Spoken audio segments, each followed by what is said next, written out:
하나님 말씀은 사무엘상 16장 14절에서 23절까지의 말씀입니다. 사무엘상 16장 14절에서 23절입니다.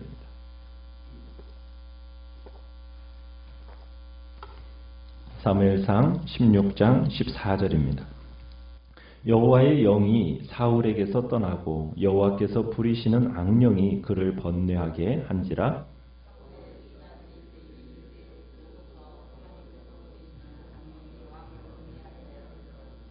원하건대 우리 주께서는 당신 앞에서 모시는 신하들에게 명령하여 수금을 잘 타는 사람을 구하게 하소서. 하나님께서 부리시는 악령이 왕에게 이를 때에 그가 손으로 타면 왕이 나으시리이다 하는지라.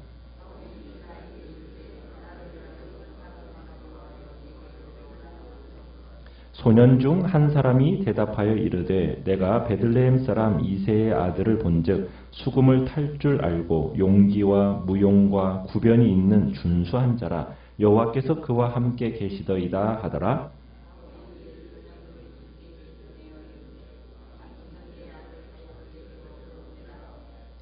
이새가 떡과 한 가죽 부대의 포도주와 염소 새끼를 나귀에 실리고 그의 아들 다윗을 시켜 사울에게 보내니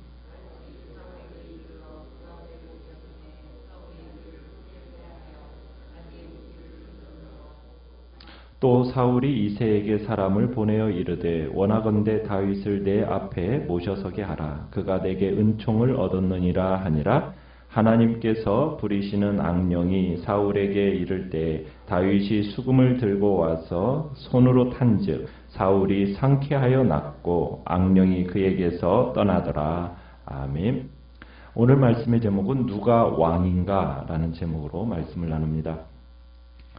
다윗은 비공개적인 상황에서 이스라엘의 왕으로서 기름 부음을 받게 되었습니다. 다윗이 기름 부음을 받고 여호와의 영이 감동됨과 동시에 사울에게서는 하나님의 영이 떠나게 됩니다. 이것은 이미 이제 이스라엘의 왕은 다윗이다라는 것을 의미하는 거죠. 비록 공식적으로는 아직 백성들 앞에서 다윗이 왕으로 선포되지는 않았습니다. 그러나 하나님께서 보실 때에는 이스라엘의 왕으로서 더 이상 사울이 아니라 다윗이다라는 것을 선언하고 계시는 겁니다. 이제 그러면은 이제 다윗이 어떤 경로를 통해서 정치적인 무대에 발을 내딛게 될 건가? 이게 이제 과제로 남게 됩니다. 여전히 다윗은 목동으로서 들녘에서 밤이면 참 발을 어떻게 보면 살인적인 추위와 싸워야 되고 맹수들과 싸우면서 그 양떼를 지켜내야 하는 일들을 여전히 다윗은 하고 있었어요. 그런 다윗에게 공개적인 자리에 나설 수 있는 기회가 주어집니다. 근데 그 기회를 허락한 사람은 공교롭게도 누구입니까? 앞으로 그의 원수가 될 사울입니다. 오늘 14절에 보면 사울이 하나님의 말씀을 버리자 한때 사울을 사로잡았던 여호와의 영이 그에게서 떠났다고 얘기합니다. 대신 무엇이 그를 괴롭혔다고 얘기하고 있습니까? 여호와께서 부리시는 악령, 이렇게 표현하고 있어요. 여호와께서 부리시는 악령이다. 여러분, 이 말은 무슨 얘기냐면 하나님께서 악한 일을 직접 지시하신다, 이런 표현이 아닙니다. 결국 악한 사탄도 결국 하나님의 절대적인 주권 아래에 있는 피조물에 불과하다라는 것을 지금 말해주는 표현이 바로 여기에서 얘기하는 여호와께서 부리시는 악령이라는 표현이죠. 자, 사울에게 어떻게 보면 하나님의 부리시는 악령이 들렸는데 어느 누구도 이 질병을 치료할 수가 없습니다. 그 모습을 딱하게 지켜보던 그의 신하들이 사울에게 한 치료를 권면합니다. 그 치료는 뭐냐면 음악 치료입니다. 그러니까 사울은 이 신하들이 이 음악 치료를 이렇게 조언을 하니까 그것을 귀담아 듣고 이제 사람을 구하기로 결정을 내리고 사람을 구하라고 이제 명령을 내리죠. 자기 병을 치료할 수 있는 수금을 잘 타는 사람, 그 사람을 내게 데려와라. 사울이 명령을 내립니다. 마침 그의 신하들은 적합한 사람을 물색해 놓은 상황이었어요. 그 사람은 누구입니까? 17절에 데려와라 사울이 명령을 하니까 18절에 한 소년이 한 사람을 추천을 하죠. 그 사람이 누구예요? 다윗입니다. 베들레헴에 사는 이새의 아들 다윗을 사울에게 추천하게 됩니다. 그가 다윗을 뭐라고 소개를 하고 있습니까? 그가 수금을 잘 탄다는 거죠. 그러면서 용기와 무용과 구변이 있는 준수한 자라 이렇게 소개를 해놓고 있습니다. 그러니까 악기에도 능숙하고 용맹스럽고 무사이고 지혜롭고 잘생겼다. 그러면서 마지막에 그를 뭐라고 소개하고 있습니까? 여호와께서 그와 함께 하시더이다 하면서 여호와와 함께한 자라고 소개를 하고 있습니다. 이 신하의 추천사에서 가장 중요한 포인트는 마지막에 쓰인 여호와께서 다윗과 함께 하신다는 이 사실입니다. 이 말씀은 우리가 앞으로도 이제 꾸준히 다윗의 이야기에서 후렴구처럼 반복되는 내용 이야기입니다. 하나님이 다윗과 함께 하신다. 결국 다윗과 함께 하신다는 이 하나님이 함께 하신다는 이 표현은 이 말씀이 결국엔 다윗이 삶에 있어서 거두는 모든 성공을 설명하고 있습니다. 그를 적극적으로 추천하는 소년에게 비친 다윗의 모습. 그는 어떻게 보면 이스라엘을 충분히 다스릴 수 있는 모든 조건을 골고루 갖추었다라는 것을 지금 팔방미인이라는 것을 지금 이 소년은 얘기하고 있는 겁니다. 자, 악령에 시달리고 있던 사울, 이 소년의 말을 듣고서는 즉시 베들레헴에 사람을 보내서 다윗을 궁궐로 데려오게 하죠. 19절에 보면은 전령을 이새에게 보내어서 양치는 네 아들 다윗 내게로 데리고 와라, 보내라. 그러면서 이제 다윗을 보내달라는 왕의 요청을 받은 이새가 어떻게 합니까? 20절에 보니까 떡과 한 가죽 부대의 포도주와 염소 새끼를 나귀에 실려서 그의 아들 다윗을 시켜 사울에게 보냅니다. 자, 왕궁에 도착한 다윗, 곧바로 사울의 마음을 사로잡게 됩니다. 사울은 다윗을 자기의 무기든 자로 삼고 옆에 두게 되죠. 어떻게 보면 다윗은 사울의 궁에 침입하지도 않았습니다. 오히려 왕의 초청을 받아서 오게 되었고, 이때부터 이제 다윗은 사울의 부관이면서 동시에 음악 치료사로서 활동하게 되고 정치적인 무대에 이 다윗이 등장하게 되는 겁니다. 23절에 보니까 하나님께서 부리시는 악령이 사울에게 이를 때마다 다윗이 수금을 들고 연주를 했어요. 그랬더니 그 악령이 그를 떠나고 사울이 상쾌해서 낫곤 했습니다. 참 인간의 마음이라는 것은 참 연약합니다. 악신이 난입해서 악령에 의해서 장악되어지고 무너질 수 있는 존재가 인간의 마음이라는 거죠. 참 연약한 그릇이 인간이라는 거죠.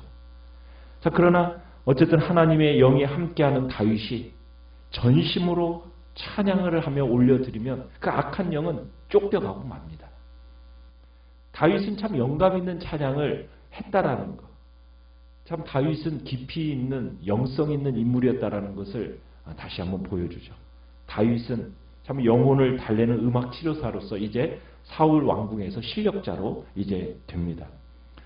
자, 그런데 참 우리가 이 모습을 보면 참 왕으로서 기름 부음 받는 다윗, 공식적으로 왕은 아니지만 사울의 왕자의 곁에서 함께하면서 참으로 정치적인 무대에 나타나는 것. 자, 이 모든 것들이 우연히 된 사건들이 아니죠.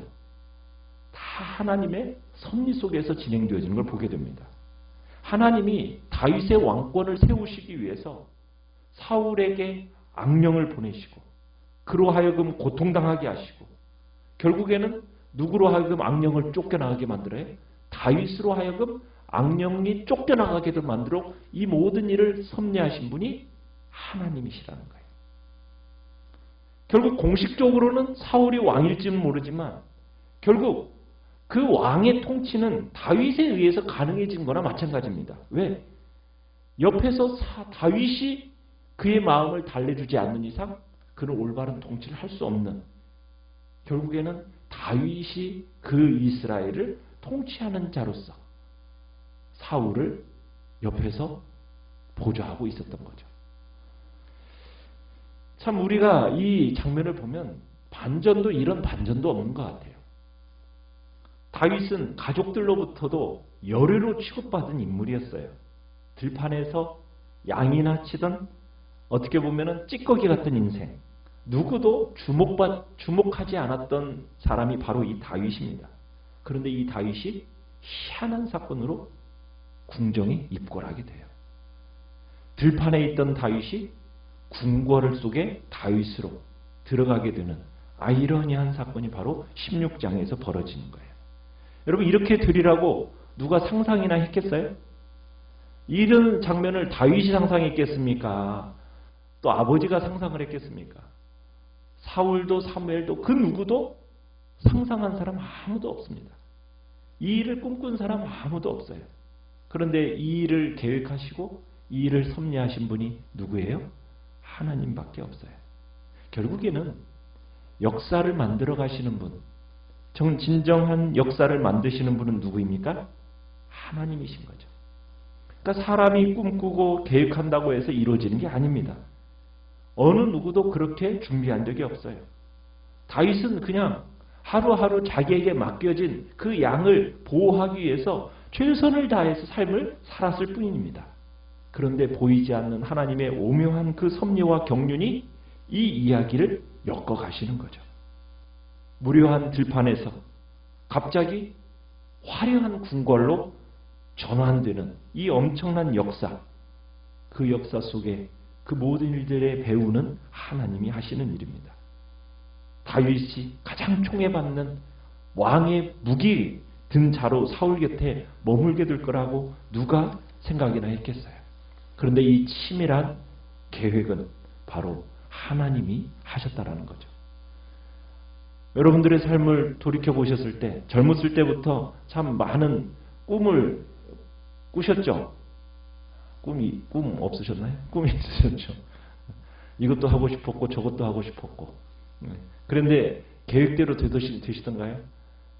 계획대로 된 것이 거의 없죠. 그냥 살다 보니까 여기까지 왔어요. 젊을 때는 10년 계획도 세워보고 여러 가지 계획도 세워보지만은 참 지금 생각해 보면은 그 꿈이란 게 뭔가 싶은 생각도 들어요. 그렇다고 해서 계획 없이 막 살아라. 그런 얘기를 하는 것도 아닙니다. 결국 중요한 건 뭐냐면 오늘 내게 주어진 그 과제를 얼마나 하나님 앞에서 엄숙한 마음의 자세로 감당하느냐, 그 이야기입니다. 하나님이 내게 주신 일을 정말 하나님 앞에서 살아가듯이 성실함으로 주님 앞에 살아간다면 주님은 그 마음의 자세를 보시고 그의 삶을 하나님께서 선하게 이끌어가고 계신다는 겁니다. 나는 꿈꾸지 않았고 나는 계획하지 않았지만 하나님이 정말 그 코람데오 정신을 가지고 진지하게 그 삶의 자세를 잃어버리지 않고 주님 앞에서 살아간다면 하나님이 그의 인생을 만들어 가시는 거죠. 우리의 삶에 있어서 정말 하나님의 꿈에 붙들린 인생으로 우리 자신을 온전히 주님 앞에 들여나가는 복된 은총이 있기를 바랍니다.